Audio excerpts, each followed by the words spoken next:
Yang pertama, Nabi Sallallahu Alaihi Wasallam diperintah oleh Allah agar supaya beliau beribadah, melakukan ketaatan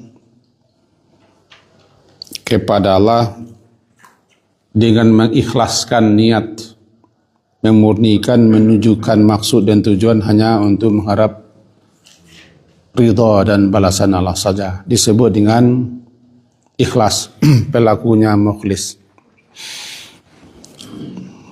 Itu yang pertama. Yang kedua, salah satu di antara syarat daripada 3 syarat diterimanya suatu ibadah, suatu amalan, suatu ketaatan dan suatu taqarrub kepada Allah adalah ikhlas. Yang pertama, dia mukmin, wa huwa mukmin. Yang kedua, dia mukhlis. Yang ketiga, dia mengikuti atau ittiba sunnah Rasulullah SAW dalam melaksanakan, mengerjakan, melakukan amal atau ibadah yang dilakukannya itu. Karena ancamannya berat bagi orang yang melaksanakan suatu ibadah, suatu amalan yang tidak sesuai atau malahan bertolak belakang, baik jangan jalan menambah, mengurangkan, menyelewengkan, menyimpangkan ataupun mengganti, ya namanya raddun, tertolak atau mardud atau ditolak. Kesimpulan yang keempat,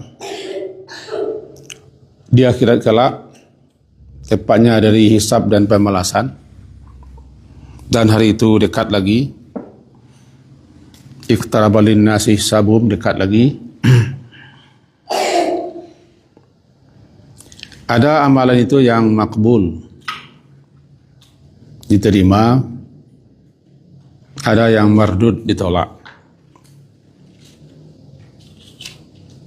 Maka hendaklah masing-masing kita cemas, khawatir, yang disilahkan oleh para ulama khauf atau wajilah dalam ayat, amal ibadah, ketaatan atau amal saleh yang kita lakukan ditolak. Ini mendorong kita untuk selalu menerus-menerus mengkoreksi,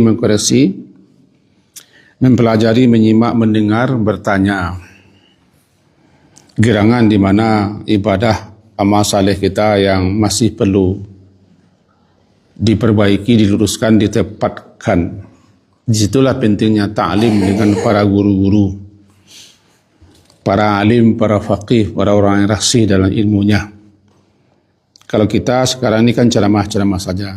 Kalau berguru dengan guru lah. Kita hanya mendorong-dorong motivasi. Kesimpulan terakhir, bahwa antara niat dan ikhlas tidak sama. Yang terkadang orang menganggap niat itu adalah ikhlas, ikhlas adalah niat. Niat kan bahasa kitanya menyengaja, berkeinginan, berkehendak, bertekad atau berazam, qasdu syai' untuk melakukan suatu amalan, suatu perbuatan. Bukan angan-angan, bukan rencana, tapi ada azamnya. Bertekad untuk melaksanakan, muqtarinan bi fi'il namanya. Dan niat itu tempatnya di hati. Mahalluha fil qalbi, tempatnya di hati. Wahya, dan niat itu kan semata-mata amalan hati. Tidak ada sangkut pautnya, hubungannya dengan lisan. Lisan hanyalah mengucapkan, menjelaskan, menerangkan apa maksud hati kita. Berarti niat bukan ucapan, ucapan bukan niat. Ulama-ulama, diantaranya ulama-ulama bermazhabkan Syafi'i atau Syafi'iyah, setahu kita dan sepaham kita. Kalau malas berkita-kita, sepaham saya lah. Beliau-beliau lah antara lain yang menganjurkan, bahkan menciptakan sunat hukumnya untuk melafazkan. Dinadapkan katanya. Disunnahkan, atau ada yang mengatakan disukai, yustahabbu, disukai, untuk menatap, melafazkan, mengucapkan niat itu seperti sengaja aku, atau nawaitu, atau usalli, pokoknya yang senada lah dengan itu. Kata beliau-beliau untuk mengokohkan, menguatkan, memantapkan, meneguhkan hati. Tetap beliau-beliau itu mengakui itu bukan niat, itu lafaz, karena niat adalah amalan hati. Di sini kadang-kadang yang bagi sebagian orang dan orang sebagian yang menganggap niat itu adalah bacaan. Kalau tidak dibaca, tidak niat. Di sini yang barangkali sedikit ada terjadi kekeliruan bagi orang yang memahami seperti itu. Jadi kita tegaskan bahwa bacaan itu adalah ucapan yang kita katakan untuk menjelaskan, menerangkan apa maksud, keinginan, kehendak kita. Kepada Allah tidak usah diberitahu, Allah alimum bidzati sudur. Cuman kata beliau-beliau, ialah untuk mengokoh-ngokohkan, menguatkan, memantap-mantapkan, memfokuskan hati. Kita tetap, karena beliau-beliau ulama kita mengatakan ini niat itu amalan hati, perbuatan hati. Tidak satu pun di antara mereka itu setahu saya yang menyatakan niat itu adalah ucapan. Kecuali barangkali guru-guru kita yang anggapannya seperti itu. Salahkah? Mari kita menjauhi menyalah-nyalahkan. Dan mari kita menganggap kita saja yang benar. Amalkan sajalah apa yang kita anggap itu lebih mengarah kepada kebenaran. Memastikan jangan, karena pastinya nanti di akhirat. Mengaku kita yang benar, kita yang betul, orang lain salah, ini rasanya tidak bagus. Kata siapa? Ya kata saya lah. Sementara ikhlas adalah memurnikan, meluruskan, memfokuskan. Kata orang ikhlas itu tulus. Ikhlas itu asal katanya kan ya memang murni ya, khalasa murni. Murni, bersih, tidak bercampur. Jadi kalau orangnya ikhlas berarti dia memurnikan, meluruskan niatnya, meluruskan niat. Sebab niat itu sering tidak lurus.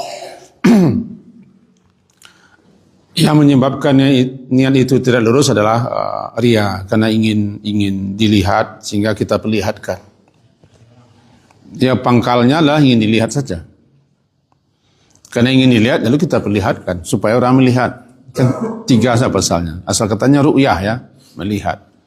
Ya karena kita ingin dilihat, lalu kita perlihatkan, lalu orang lihat, sehingga kita terdorong untuk melakukan perbuatan tujuannya itu. Ini merusak keikhlasan. Atau namanya sum'ah. Ingin didengar, lalu kita perdengarkan, kemudian diharapkan orang mendengar. Kedua-duanya sama, baik ria ataupun sum'ah, sama-sama ingin supaya orang tahu gitu aja. Ini bisa merusak, bahkan bisa membatalkan, mengakibatkan amalan kita tidak terima kalau itu pendorong utamanya. Pendorong utama berarti semata-mata kita mengerjakan hanyalah untuk itu. Tapi kalau hanya sampingan, ini berbeda ulama memahaminya. Sampingan. Sampingan ini kadang-kadang mengganggu juga. Kadang-kadang menyebabkan orang bisa timbul namanya syiriknya syirik khafi atau sirri atau asgar, syiriknya tersembunyi, karena dia yang mendorongnya untuk melakukan itu dalam amalnya ada sedikit yang tersembunyi, yaitu karena ingin nampak, ingin dilihat. Barangkali ini namanya kesimpulan, tapi sedikit di sana sini kita perbaiki kesimpulan kita supaya ingat, karena tidak dalam pendapat saya dan kata guru saya tidak layak kita menyambung tanpa diingatkan. Mengulas tanpa kita jemput apa yang akan diulas. Jarang bisa nyambung. Ini ilmu pertukangan namanya.